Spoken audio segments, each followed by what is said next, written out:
Hello दोस्तों, स्वागत है आप सबका एक बार फिर से चैनल में। यहाँ पर आप लोग देख रहे होंगे रसिया यूक्रेन से संबंधित बहुत ही महत्वपूर्ण खबर है जो कि आ रही है, और आप लोगों ने इसका असर आज के स्टॉक मार्केट में भी देख लिया होगा कि स्टॉक मार्केट में काफ़ी भयंकर ब्लडबाथ इस समय चल रहा है, और आज के दिन भी ब्लडबाथ हुआ है। तो उसका सबसे बड़ा कारण यही है कि यहाँ पर आप देख सकते हैं जो भी न्यूज़ चैनल्स हैं, न्यूज कटिंग से आप यहाँ पे देखेंगे रसिया यूक्रेन टेंशन है जहाँ पर एस्केलेट होने की बात हो रही है। तो इसका सबसे बड़ा कारण क्या है, इसे भी हम यहाँ पर आप लोगों को बताएंगे कि आखिर क्या कारण है। अमेरिका ने ऐसा क्या कर दिया है जिसके कारण से रसिया पर दबाव बढ़ गया है प्रतिक्रिया देने की, और उसने जो सितंबर के आसपास यानी व्लादिमीर पुतिन ने जो कहा था कि नाटो देश ये जी यूक्रेन की हेल्प करते हैं हम पर हमला करने के लिए, तो उसका मतलब हम लोग मानेंगे कि नाटो अब इसमें एक्टिव हो गया है, और हम डायरेक्ट इसके बाद नाटो देशों पर भी हमला करने लगेंगे। तो इस समय काफ़ी ज़्यादा दबाव है व्लादिमीर पुतिन के पास भी कि वो अपने बात पर कायम रहते हैं या नहीं रहते हैं, ये भी देखना होगा। और इससे सबसे बड़ी बात है वर्ल्ड वार थर्ड का है, जो कि खतरा भी काफ़ी ज़्यादा इस समय दिखाई दे रहा है, ये भी आपको ध्यान देना है। तो यहाँ पर देखिए सबसे पहले हम बताएंगे कि आखिर किस कारण से है जो कि रसिया इस समय दबाव दबाव महसूस कर रहा है। तो यहाँ पर आप देखिए रसिया है, इस तरफ है इनके यूक्रेन आपका है, ठीक है। बाएं तरफ आप यहाँ पे देखेंगे रसिया का एक एरिया है कुर्स्क रीजन, यहाँ पर यूक्रेन की आर्मी है जो को घुस गई है, और काफ़ी क्षेत्र है जो कि यहाँ पर इन्होंने अपने अंडर में ले लिया है। तो आपने ये भी खबर सुनी होगी कि रसिया ने नॉर्थ कोरिया की तरफ से है जो कि सैनिक है उनके, उनको भी अपने यहाँ बुलाया। लगभग 12,000 से 15,000 के आसपास सैनिक है जो कि रसिया की तरफ से अब लड़ेंगे यूक्रेन से युद्ध करते हुए। तो ये चीज़ इसका ये भी एक बहुत बड़ा कारण निकल के आ रहा है कि अमेरिका ने अब यूक्रेन को अलाउ कर दिया है कि आप अब डायरेक्टली रसिया के बड़े शहरों पर हमला कर सकते हैं, और ये डायरेक्ट इनविटेशन है रसिया को वो क्या कहते हैं आक्रोशित करने का। देखिए रसिया अभी तक युद्ध को सिर्फ चला रहा है। रसिया अगर चाहे ना युद्ध को ख़त्म करने का तो बड़ी आराम से युद्ध को ख़त्म कर सकता है, क्योंकि उसके बाद देखिए हाइपरसोनिक मिसाइल हैं, उसके बाद न्यूक्लियर मिसाइल से वो मतलब काफ़ी तरह से सक्षम है यूक्रेन को पूरी तरह से ख़त्म करने पर।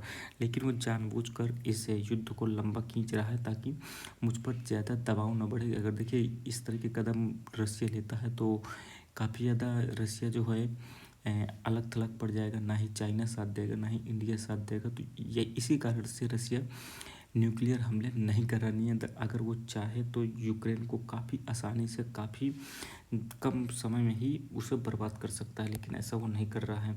तो देखिए वो एरिया जो है रसिया का जो कुर्स्क रीजन है उसे यूक्रेन ने है जो कि कब्जा कर लिया है, और अब वहाँ पर युद्ध चल रहा है। बाकी यहाँ पर देखिए जो रसिया ने यूक्रेन के किन किन क्षेत्रों पर देखिए अधिकार कर लिया है, तो डोनेट्स्क और लुहांस्क ये दो क्षेत्र हैं जिन पर अधिकार है इस समय रसिया का। और अगर देखा जाए ऐतिहासिक तौर पर भी तो ये दोनों क्षेत्र रसिया से ही संबंधित थे। यहाँ पर रसियन बोलने वाले लोग हैं, और रसियन संस्कृति को ये लोग प्रमोट करते हैं, ठीक है, और ये मिलना भी चाहते थे रसिया से।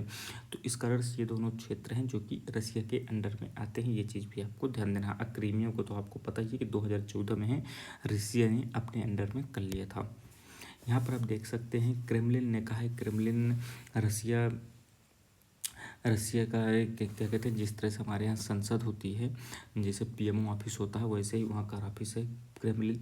तो इन्होंने कहा है कि जो अमेरिका ने लॉन्ग रेंज मिसाइल को है जो कि यहाँ पर अलाउ कर दिया है यूक्रेन को कि आप अब इन मिसाइलों का यूज करके रसिया के डायरेक्ट मॉस्को हो गया या पीटर्सबर्ग इन सब स्थानों पर हमला कर सकते हैं। तो इन्होंने कहा है कि ये टेंशन को बढ़ाने की बात है, ऐसा क्रेमलिन की तरफ से कहा गया है। यूक्रेन को जो यूएस मेड वेपन्स है जो कि दिए गए हैं, और उन्होंने कहा है कि आप रसिया के अंदर तक हमले कर सकते हैं, तो रसिया ने इसे गलत बताया है। ये चीज़ आपको ध्यान देना है। दिमित्री पेस्को जो क्रेमलिन के स्पोक्स पर्सन है, उन्होंने कहा है कि जो व्लादिमीर पुतिन ने सितंबर में कहा था आज भी हम उसी कंडीशन पर हैं। यदि अमेरिका यूक्रेन को अलाउ करता है ये सब चीज़ें करने को, तो रसिया भी अपनी तरफ से न्यूक्लियर हमले करने के लिए तैयार रहेगा, क्योंकि वो डायरेक्ट हमला माना जाएगा नाटो की तरफ से रसिया पर। ये चीज़ भी आपको ध्यान देना है। अब देखिए यहाँ पर डोनाल्ड ट्रंप जूनियर जो डोनाल्ड ट्रंप के जो लड़के हैं, उन्होंने देखिए क्या ट्विटर में इन्होंने ट्वीट किया है। इन्होंने बाइडेन एडमिनिस्ट्रेशन को यहाँ पर काफ़ी ज़्यादा खरी खोटी सुनाई है, जो कि सही भी है। बाइडेन देखिए, इनका आप देखेंगे ना कि आगे राजनीतिक करियर पूरी तरह से समाप्त, लगभग ये 80 साल के होने वाले हैं। तो अगला चुनाव भी ये नहीं लड़ पाएंगे, और जो 1.5-2 महीने हैं तो ये बस जानबूझकर ऐसे काम कर रहे हैं ताकि जो आने वाले समय में जब ट्रंप यहाँ पर राष्ट्रपति बनते हैं तो ज़्यादा अपनी नीतियों पर सफल ना हो पाए। क्योंकि यहाँ आपको जानकारी होगी कि जब चुनाव अभियान चल रहा था अमेरिका में, तो बाइडेन ने ही कहा था कि जैसे ही मैं प्रेसिडेंट बनूंगा तो मैं ये सब युद्ध जो चल रहे हैं इनको समाप्त कर दूंगा, और यूक्रेन को भी जो रुपया पानी की तरफ बहाया जा रहा है अमेरिका की तरफ से, उसे भी बंद कर दूंगा। तो ये सब चीज़ें हैं। तो इन्होंने देखिए कहा है कि वर्ल्ड वार थर्ड स्टार्ट करने की बात जो की जा रही है बाइडेन एडमिनिस्ट्रेशन के द्वारा, जो ये प्रयास किए जा रहे हैं, ये काफ़ी ज़्यादा गलत है। और इन्होंने देखिए कहा है ahead of his father's return to the White House in जनवरी में आपको पता है कि प्रेसिडेंट कौन बन जाएंगे, तो ट्रंप बन जाएंगे। The claim comes after president Joe Biden authorize the Ukrainian military to use American supplied long range missile to target Russian territory. यही बात है कि बाइडेन की सरकार ने यहाँ पर यूक्रेन को अलाउ कर दिया है कि आप जो अमेरिकी हथियार हैं उनके माध्यम से लॉन्ग रेंज वाली मिसाइलों का भी यूज कर सकते हैं रशिया के अंदर हमले करने के लिए। A move that could escalate tension between the US and Russia tensions Trump claims could be handled with ease। तो यहाँ पर देखिए जब ट्रंप चुनाव अभियान में थे तो उन्होंने ये कहा था कि मैं इसे बड़े ही धैर्य से क्या कहते हैं धैर्य से है जो कि इससे मैं डिसीजन को लूँगा, और करूँगा क्या मैं कि यूक्रेन को मैं युद्ध से पीछे करने को कहूँगा, ताकि और जितना जो क्षेत्र है उसको छोड़ो और आगे देखो और बेफालतू की युद्ध में मत पड़ो, ऐसा डोनाल्ड ट्रंप का कहना था। लेकिन यहाँ पर जो बाइडेन की मंशा समझ में आ रही है, काफ़ी ज़्यादा ख़राब समझ में आ रही है उनका, क्योंकि राजनीतिक करियर समाप्त है। तो बस अपने हितों को देख रहे हैं कि कैसे क्या मैं अपनी थोड़ी बहुत जो कदम है मैं उठा लूँ जिससे मेरा नाम याद रखा जाए, लेकिन एक गलत तरीक़ों से इनका नाम याद रखा जाएगा, ये भी इन्हें सोचना चाहिए।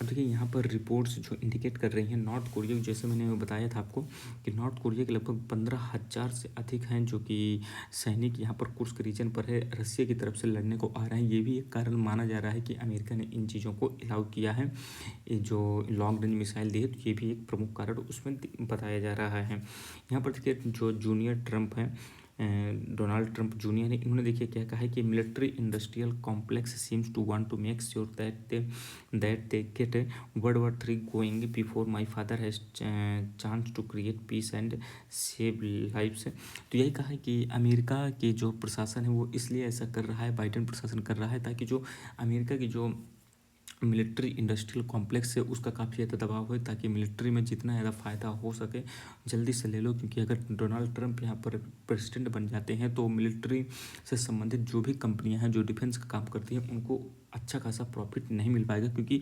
डोनाल्ड ट्रंप यही कह रहे हैं कि मैं इन सब युद्धों को समाप्त कर दूंगा पूरी तरह से। तो ये सब चीज़ें हैं, आपको समझ में आ रहा होगा कि आखिर कैसी क्या डर्टी पॉलिटिक्स है जो कि अमेरिका में भी चल रही है। हमारे भारत के अंदर नेशनल पॉलिटिक्स चलती है, भाई साहब अमेरिका में इंटरनेशनल पॉलिटिक्स है जो कि चलती है। यहाँ पर देखिए जो बाइडेन को, जैसे मैंने बताया कि जो बाइडेन को अप्रूव कर दिया गया है यूक्रेन को यूज करने के लिए कि लॉन्ग रेंज मिसाइल को आप यूज कर सकते हैं रशिया पर हमला करने के लिए। अब देखिए जो वेपन्स होने वाले हैं तो ये क्यों यूज करने की बात कही गई, मैंने आपको बताया कि नॉर्थ कोरिया जो रसिया की तरफ से लड़ रहा है, ये भी एक प्रमुख कारण है जिसके कारण से ये डिसीजन लिया गया है अमेरिका की तरफ से। ठीक है, व्लादिमीर जेलेंस्की की यहाँ पर मीटिंग हुई थी बाइडेन से, तो उन्होंने इन्हें आश्वासन दिया कि हम आपके साथ हैं। और इसी के साथ इन्होंने, जब ट्रंप की बात हुई थी ना इनसे, तो उन्होंने यही कहा कि हाँ हो सकता है अगर ट्रंप राष्ट्रपति बनते हैं तो काफ़ी जल्दी युद्ध समाप्त होने के आसार हैं। क्योंकि ट्रंप देखिए सीधा सीधा ये कहते हैं कि मुझे युद्ध नहीं चाहिए। वो देखिए टोटल बिजनेसमैन आदमी है, उन्हें बिजनेस से ज़्यादा वो सोचते हैं, बिजनेस माइंड, उन्हें बिजनेस चाहिए अपने देश के लिए। और मेक अमेरिका ग्रेट अगेन मांगा जो वो लगातार चुनाव में भी प्रचार करते समय ये टैगलाइन चलाए थे। तो उन्हें केवल देखिए अमेरिका की बिजनेस से मतलब है, उन्हें ये क्या कहते हैं युद्ध वगैरह करने से मतलब नहीं, वो अमेरिका को संरक्षणवादी देश बनाना चाहते हैं। आप देखेंगे अमेरिका में जब ट्रंप की सरकार आएगी तो देखिए अमेरिका कितने ज़्यादा संरक्षणवादी हो जाएगा। पूरी तरह से वो बनिए की तरह काम करेगा कि हर एक चीज़ में मुझे ही फायदा हो, उसे दुनियादारी से कोई मतलब नहीं रहेगा। यही ट्रंप की सोच है। अब देखिए यहाँ पर काफ़ी लोगों ने हैं जो कि बाइडेन एडमिनिस्ट्रेशन को काफ़ी ज़्यादा स्लैम्ड किया है, यानी उन्हें लगता है कि आप ये जो कर रहे हैं काफ़ी ज़्यादा गलत है। ये डायरेक्टली आप पूरी दुनिया को वर्ल्ड war 3 की तरफ ढकेल रहे हैं। ये भी एक संकेत है। आप देखे होंगे कि शेयर मार्केट भी कितना भयंकर गिर रहा है, ये भी एक प्रमुख कारण है।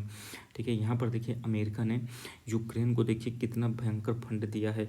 फरवरी 2022 से अब तक 56 बिलियन है सिक्योरिटी असिस्टेंस है जो कि दिया जा चुका है अभी तक, जो कि बहुत ज़्यादा है। लेकिन ये देखिए अमेरिका दे भी क्यों रहा है। देखिए $56 बिलियन जो भी रुपया गया है यूक्रेन को, तो ये इनडायरेक्टली अमेरिका के पास ही आया है, क्योंकि अमेरिका ही है जो कि ना डिफेंस इक्विपमेंट्स हैं जो कि हैं बेच रहा है। ये भी आपको समझना होगा, ये एक इनडायरेक्टली बिजनेस है जो कि अमेरिका कर रहा है प्रॉफिट के साथ। तो ये इंपॉर्टेंट वीडियो थी। बाकी आपका क्या इस पर विचार है कि जो बाइडेन एडमिनिस्ट्रेशन ने किया है, तो आपको क्या लगता है इसके क्या कॉन्सिक्वेंसेज जो आगे आने वाले समय में देखने को मिल सकते हैं, ये भी आप कमेंट बॉक्स में बता सकते हैं। बाकी मिलते हैं अगली वीडियो में, तब तक धन्यवाद, जय हिंद।